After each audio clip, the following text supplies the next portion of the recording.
السلام علیکم ورحمۃ اللہ وبرکاتہ۔ آج کا ہمارا سوال ہے، نماز کی کتنی شرائط ہیں؟ جواب: نماز میں 7 شرائط ہیں۔ اگر ان میں سے ایک بھی شرط رہ گئی تو نماز نہیں ہوگی، وہ جان بوجھ کر ہو یا انجانے میں، نماز دوبارہ پڑھنی ضروری ہوگی۔ اس میں جو شرائط ہیں، سب سے پہلے جگہ کا پاک ہونا، بدن کا پاک ہونا، لباس کا پاک ہونا، سطر کا ڈھانپنا، قبلے کی طرف منہ کا ہونا، نماز کا وقت ہونا اور نیت کرنا۔ یہ 7 شرائط ہیں۔ اگر ان میں سے ایک بھی شرط رہ گئی تو نماز نہیں ہوگی، اس لیے ان تمام شرائط کا پورا ہونا ضروری ہے۔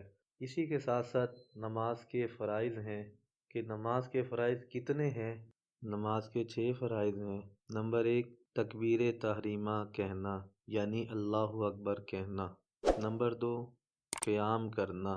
نمبر 3، قرأت کرنا یعنی بڑی ایک آیت یا چھوٹی کم از کم 3 آیتیں پڑھنا۔ نمبر 4، رکوع کرنا۔ نمبر 5، 2 سجدے کرنا۔ نمبر 6، قعدہ اخیرہ میں اتحیات کی مقدار بیٹھنا۔ اگر ان فرائض میں سے ایک بھی رہ گیا تو نماز دوبارہ لوٹانا ہوگی، چاہے جانے میں ہو یا انجانے میں۔ آج کے لیے ہماری ویڈیو میں اتنا ہی۔ انشاءاللہ نئی ویڈیو میں نئے عنوان کے ساتھ حاضر ہوں گے۔ تب تک کے لیے اجازت دیجیے گا۔ اپنا خیال رکھیں، دعاؤں میں یاد رکھیے گا۔ السلام علیکم ورحمۃ اللہ وبرکاتہ۔